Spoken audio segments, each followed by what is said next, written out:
So today we'll be starting with the new topic, steel structure. तो नया unit start करना है. चलिए. First unit is what? General design consideration. So in this unit we'll be talking about basic aspects that will be used for the designing of the steel structure. तो designing के लिए जिन जिन basic चीजों की requirement होगी वो इस unit में हम कवर करेंगे, इसलिए नाम भी ये मेंशन करके दिया आपको. So will be talking about general design consideration जो वैलिड है पूरी डिजाइनिंग के लिए. तो आगे हर एक चैप्टर में काम आएंगी ये चीजें हमारी. So first of the point of discussion is general design consideration.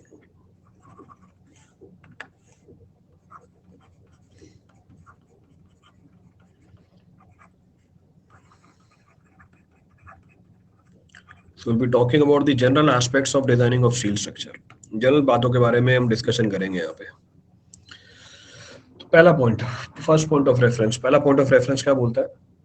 जब हम ये बोलेंगे कि हमें डिजाइनिंग करनी है स्टील स्ट्रक्चर की, so designing of the steel structure will consist of what? Designing of the steel structure will consist of designing of the steel member and their connections. तो स्टील मेंबर की भी designing करेंगे, साथ में उसमें जो connections लगे होंगे हम उसकी भी डिजाइनिंग करेंगे. अब कनेक्शंस बोल्टेड भी हो सकते हैं, कनेक्शंस रिवेटेड भी हो सकते हैं, कनेक्शंस वेल्डेड भी हो सकते हैं. तो जब भी डिजाइन करेंगे हम स्टील स्ट्रक्चर की, उसके मेंबर की भी डिजाइनिंग होगी, साथ में उसके कनेक्शन की भी डिजाइनिंग होगी, इस तरीके से कि वो डिजायर्ड लोड को क्या कर पाए, सेफली और इकोनॉमिकली ट्रांसफर कर पाए. So in designing of the steel structure, both will be designed, member and its connections will be designed. अभी जो स्टील स्ट्रक्चर की डिजाइनिंग है तीन तरीकों से कर सकते हो. तो तीन बेसिक थ्योरीज है हमारे पास. एक वर्किंग स्ट्रेस मेथड है, दूसरा अल्टीमेट लोड मेथड है, तीसरा लिमिट स्टेट मेथड है. यही तीन डिजाइन थ्योरीज हमारे पास आरसीसी के अंदर भी है. Same three theories are available in RCC. पहले के टाइम पे हम वर्किंग स्ट्रेस मेथड यूज करते थे. Over a period of time it is being replaced by limit state method. तो आरसीसी में तो पूरा ही रिप्लेस हो गया limit state method. Same is the case with steel structure also. But however अगर पुराने सवाल देखोगे तो उसमें आपको कुछ सवाल वर्किंग स्ट्रेस मेथड के भी मिल जाएंगे. पर आपका जो कोड है अभी IS 800 जो फॉलो करना है आपको रिगुलरली, उसमें जो डिजाइन कंसीडरेशन है वो सारी लिमिट स्टेट मेथड की है. However few provisions which are common for both working stress method and limit state method they are being mentioned here. तो स्टार्ट हम शुरू से ही करेंगे कि वर्किंग स्ट्रेस मेथड में क्या बेसिक कंसेप्ट इन्वॉल्व था, क्या ड्रॉबैक थी उसकी, फिर अल्टीमेट लोड मेथड पे है उसमें क्या बेसिक कंसेप्ट इन्वॉल्व है, क्या ड्रॉबैक है उसके, और फाइनली आज के टाइम पे हम किसको यूज करते हैं. आज के टाइम पे हम यूज करते हैं लिमिट स्टेट मेथड को. जो भी डिस्कशन होगी आपके कोड के हिसाब से होगी. तो IS 800 2007 तो आपके पास होना ही चाहिए. So whatever provisions will be there will be as per your code only. So that code should be available with you. Code है मेरे पास, मैं अपलोड कर देता हूँ कोड डायरेक्टली. डिस्कशन फोरम में भी डाल दूंगा और अभी भी यहाँ पर अपलोड कर देता हूँ. तो browse IS 800.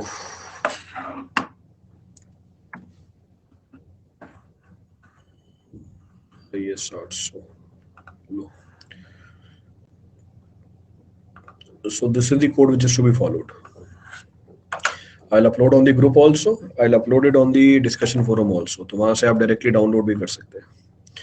You can directly download it.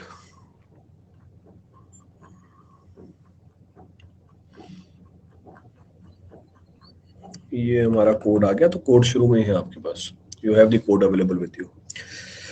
So एक एक करके तीनों थ्योरीज उठाते हैं. One by one we'll talk about all the three theories and whatever basic design considerations are there that will also be covered. तो पहला point हमने क्या डिस्कस किया? पहला पॉइंट हमने डिस्कस किया जब भी स्टील स्ट्रक्चर की डिजाइनिंग की बात होगी उसमें मेंबर भी डिजाइन होगा, साथ में कनेक्शन भी डिजाइन होगा. So we'll say design of steel structure. So design of steel structure. So design of steel structure consists of what? So design of steel structure consists of design of steel members and connections. Steel member and connections so that the applied load can be transferred. So that applied load can be transferred. कैसे transfer करो? Applied load can be resisted and transferred safely. Can be resisted and transferred safely and economically. Safely and economically. ये हमारा basic M रहेगा हर designing के अंदर, safely and economically. So design of the steel structure consist of designing of the members and corrections. अब कौन कौन सी theories available है designing के लिए? 3 थ्योरी अवेलेबल है, और तीनों थ्योरी का जो कंसेप्ट है उनके नाम में मेंशन्ड है। So we can say design of the steel structure, design of the seal structure is based on following 3 theories.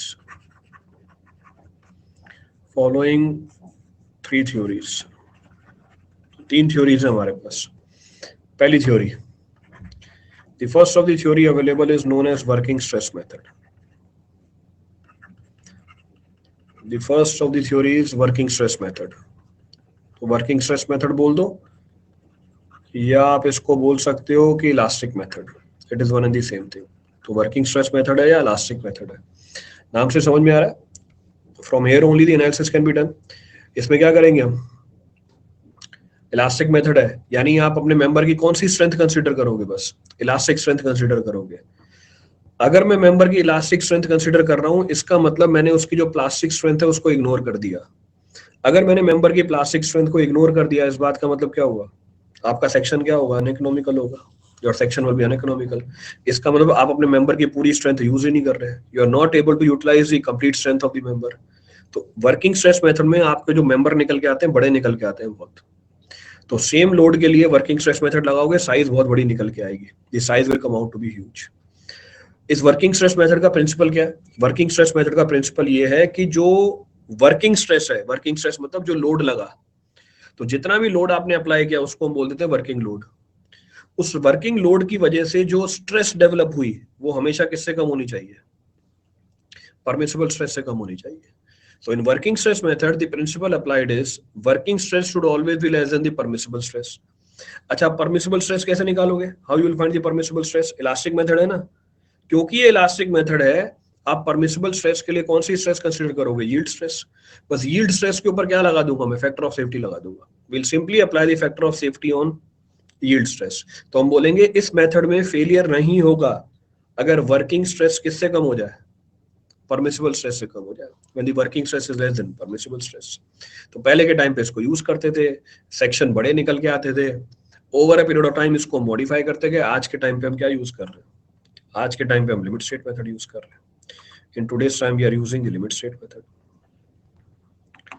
तो पहली अप्रोच आ गई हमारी वर्किंग स्ट्रेस मेथड, नोट कर लो उसके सारे पॉइंट्स जो बताए गए।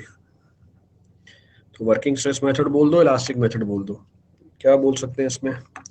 So we'll say in this method designing is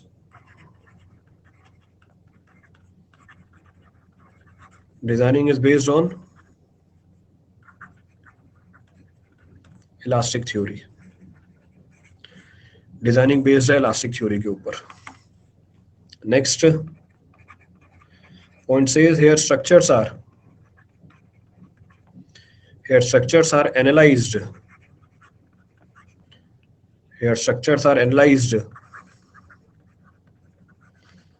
elastically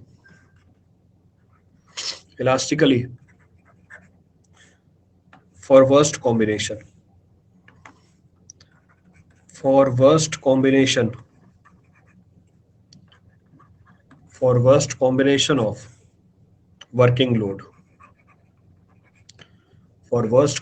of working load,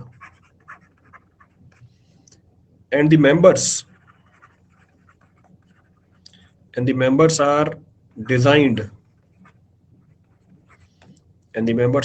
such that, क्या प्रिंसिपल था, members are designed such that permissible stress is never exceeded। Member को design करोगे इस तरीके से कि permissible stress is never exceeded।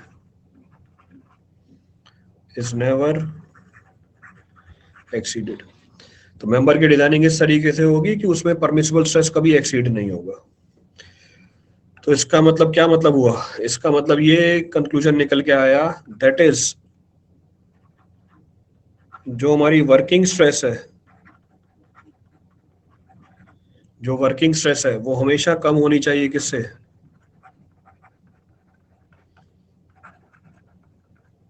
Permissible stress से। और वर्किंग स्ट्रेस कौन से लोड की वजह से डेवलप होगी? जो worst combination of working load है उसकी वजह से डेवलप होगी। जो आपकी परमिसिबल स्ट्रेस है वो किसके बराबर है? परमिसिबल स्ट्रेस ये भी बताया था, this is equal to what? This is equal to yield stress divide by what? Factor of safety. इसका मतलब वर्किंग स्ट्रेस मेथड में फैक्टर ऑफ सेफ्टी किसके ऊपर लगाई जाती है? इसका मतलब वर्किंग स्ट्रेस मेथड में फैक्टर ऑफ सेफ्टी किसके ऊपर लगाई जाती है? स्ट्रेस के ऊपर लगाई जाती है। तो ये छोटे छोटे ऑब्जेक्टिव बन जाएंगे आपके। So this is factor of safety. पूरा नाम लिख दिया, पहली बार लिख रहा हूँ, अगली बार से FOS लिख दूंगा।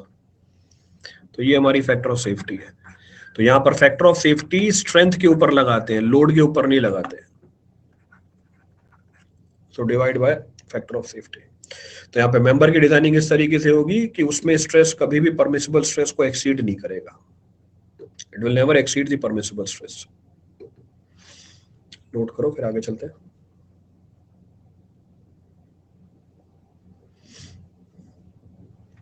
Done done. नेक्स्ट पॉइंट क्या बोल रहा है? Next point says that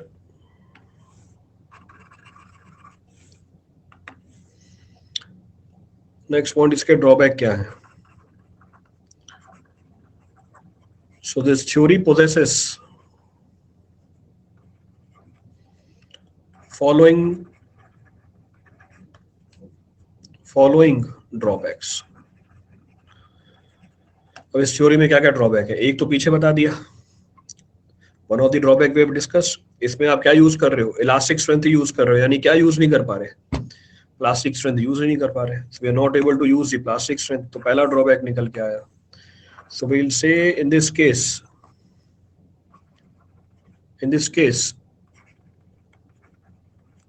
so in this case linear elastic behavior is assumed. So linear elastic behavior is assumed, that is reserved strength का मतलब स्ट्रेंथ बियॉन्ड इलास्टिक लिमिट। जो आपको strength किसके बाद मिलेगी? इलास्टिक लिमिट के बाद मिलेगी। So in this case linear elastic behaviour is assumed, that is reserve strength is not utilised. इसको यूटिलाइज नहीं करते, is not utilized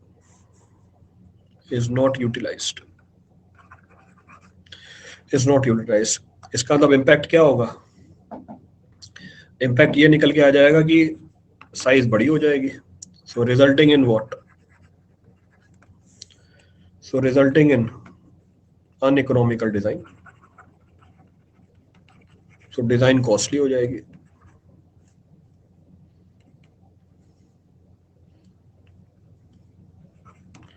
so uneconomical design, तो strength will be wasted, size बड़ी निकल के आएगी, कॉस्टिंग ज्यादा मिलेगी। So costing will be comparatively more.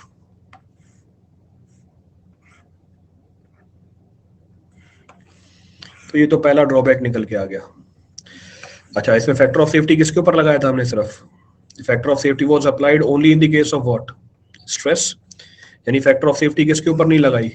Load के ऊपर नहीं लगाई। यानी क्या दिक्कत वाली बात है? Then what is the issue in this? Factor of safety किसके ऊपर नहीं लगी? फैक्टर ऑफ सेफ्टी लोड के ऊपर नहीं लगी। इसका मतलब आप ये मान के चल रहे हो कि सारे लोड एक्ट करने की प्रोबेबिलिटी क्या है? सेम है। तो आप ये मान के चल रहे हो कि सारे लोड सेम प्रोबेबिलिटी के साथ एक्ट करते हैं, जबकि ऐसा होगा ही नहीं। Practically it will not happen.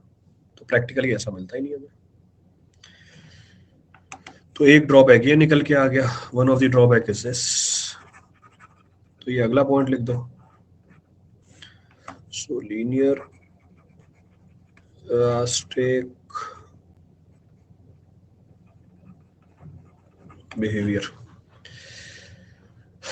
भाई चुपचाप बैठ के सुनते रहो, एक वर्ड मुंह से निकलता नहीं है, कूद पड़ते हो, फिर बोलते हो समझ में नहीं आता।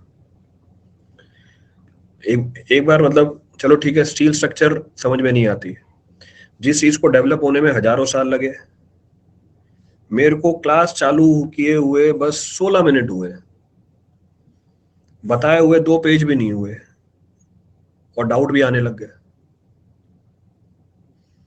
मतलब मेरे हिसाब से मैं ये मानता हूँ, मेरे को अभी तक नहीं आता सिविल के कोई टॉपिक, अभी तक सीखता रहता हूँ मैं। तुम्हें डाउट अभी से आने लग जाते हैं, 2 पन्ने तो, एक पन्ना नहीं भरा पूरा अभी तक, एक पन्ना भी नहीं भरा है पूरा।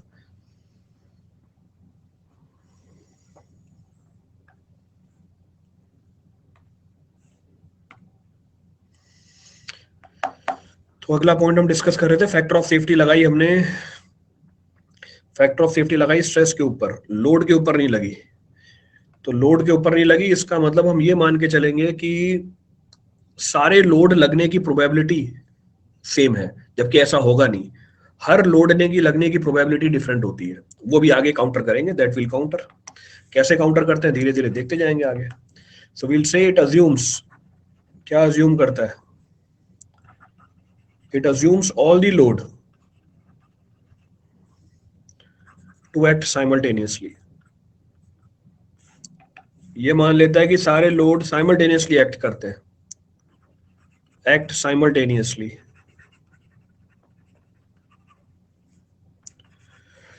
So it assumes all the load to act simultaneously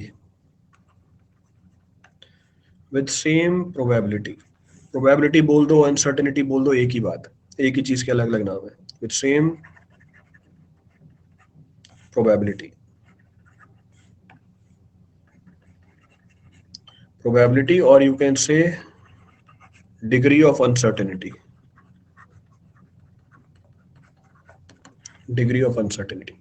तो ये दूसरा ड्रॉबैक निकल के आ गया, this is second drawback which is being applied. Next point of reference, next point of reference, इसमें अजम्पशन क्या ली गई है, वर्किंग स्ट्रेस किससे छोटा रहेगा हमेशा, वर्किंग स्ट्रेस हमेशा छोटा रहेगा परमिसिबल स्ट्रेस से। जरूरी नहीं है ऐसा हो, आप हर जगह ये कंडीशन को सेटिस्फाई करा नहीं पाओगे। तो वर्किंग स्ट्रेस मेथड ये बोलता है कि आपके मेंबर की साइज इस तरीके से निकालो कि वर्किंग स्ट्रेस हमेशा परमिसिबल स्ट्रेस से कम रहे, पर इस बात को आप हर सिचुएशन में सेटिस्फाई करा ही नहीं पाओगे। जैसे समझने के लिए एग्जांपल लेते हैं, समझने के लिए एग्जांपल लेते हैं, कॉन्सेंट्रेशन ऑफ द स्ट्रेस। किसी एक पॉइंट पे आके आपका स्ट्रेस कॉन्सेंट्रेट हो जाएगा। जैसे एग्जांपल, अभी तो क्योंकि हमने स्टार्ट ही किया, लेट अस सपोज समझने के पॉइंट ऑफ व्यू से या विजुअलाइजेशन के पॉइंट ऑफ व्यू से, इस प्रोसेस को आपने जरूर ऑब्जर्व किया होगा। आपने बोल्टेड कनेक्शन बनाई, यानी प्लेट के ऊपर बोल्ट कसा, बोल्ट कसे हुए सबने देखा होगा, कभी ना कभी यूज करते हैं इसको। घर पे इलेक्ट्रिकल अप्लायंसेस लगते हैं, प्लेट लगती है, बोल्ट कसते हो। अब जैसे ही आपने बोल्ट कसा, जिस पॉइंट पे बोल्ट कसा हुआ है वहां पे स्ट्रेस की वैल्यू क्या कर जाएगी, सडनली बढ़ जाएगी। तो आप तो क्या कर दोगे, आप तो बोल दोगे कि वर्किंग स्ट्रेस परमिसिबल स्ट्रेस से कम होना चाहिए। इस पॉइंट पे जो स्ट्रेस है परमिसिबल स्ट्रेस से ज्यादा चला जाएगा आपके। तो कई बार ऐसा होता है, अगर आपको ने बोल्ट को क्या किया, आपने बोल्ट को ज्यादा टाइट कर दिया, उस पर्टिकुलर एरिया में क्रैक डेवलप हो जाएगा। पूरी प्लेट सही रहेगी, पर उस पर्टिकुलर एरिया में प्लेट क्या कर जाएगी, फेल कर जाएगी, इट विल फेल ऑफ। तो दिक्कत है इसके अंदर कि हर जगह पे ये सिचुएशन को हम सेटिस्फाई करा दें, ऐसा प्रैक्टिकली पॉसिबल नहीं होता। तो ये भी इसकी एक ड्रॉबैक निकल के आएगी। और हर जगह पे सेटिस्फाई कराने बैठ जाओगे, फिर से इशू, आपकी डिजाइनिंग क्या हो जाएगी, ओवर सेफ हो जाएगी, ओवर डिजाइन करके बैठ जाओगे। तो ये इसके अगली ड्रॉबैक निकल के आई। तो अगली ड्रॉबैक क्या निकल के आई, that the assumption that working stress का मतलब जो भी वर्किंग लोड है, अगर 100 किलो न्यूटन का लोड लगाया, यही वर्किंग लोड है, इसको डिवाइड कर दो एरिया से, क्या मिल जाएगा आपको, स्ट्रेस मिल जाएगा। So the assumption that working stress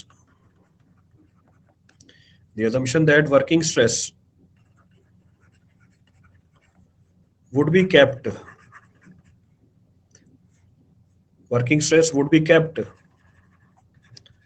less than permissible stress, less than permissible stress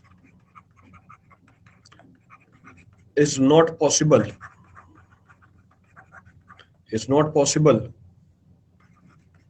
at every point,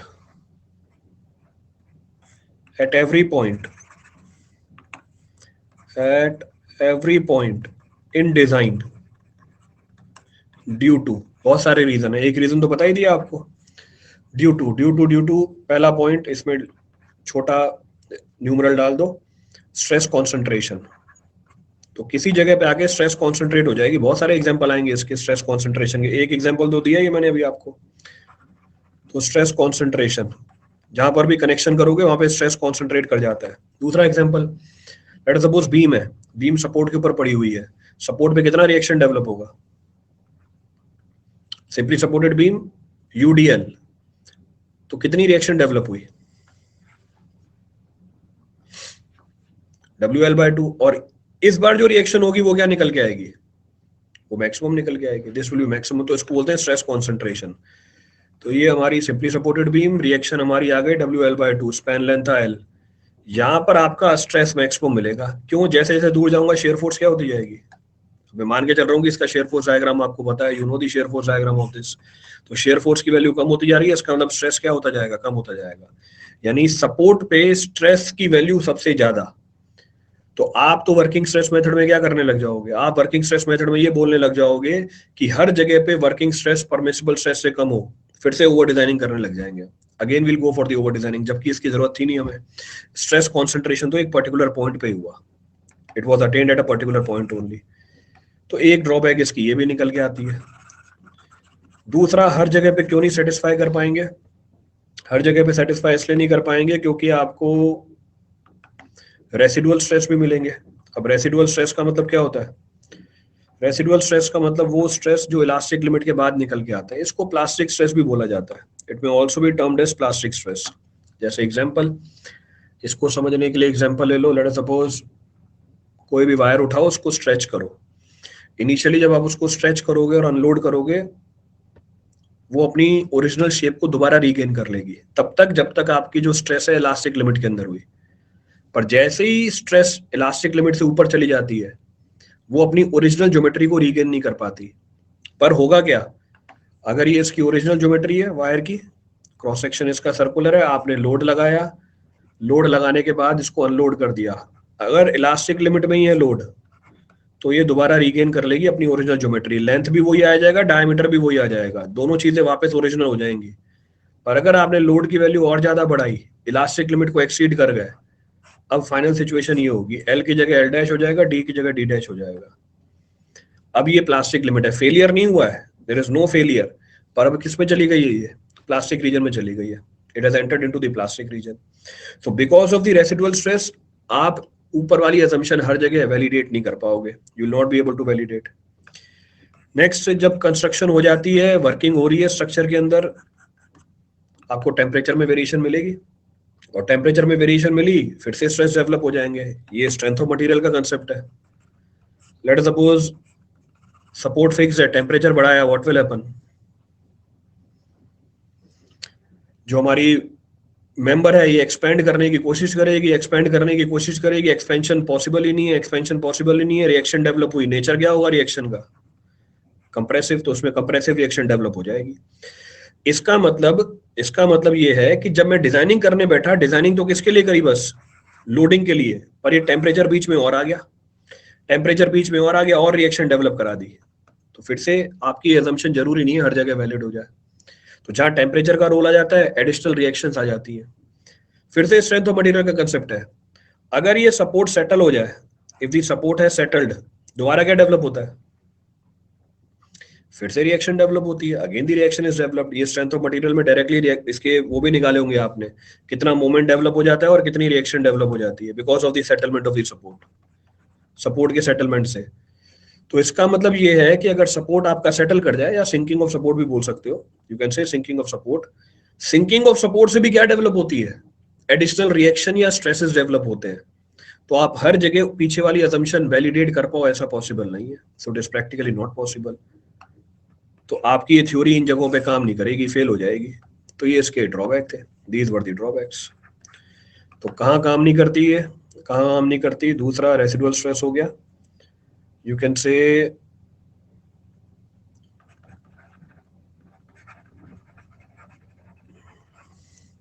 temperature change, and you can say sinking of the supports.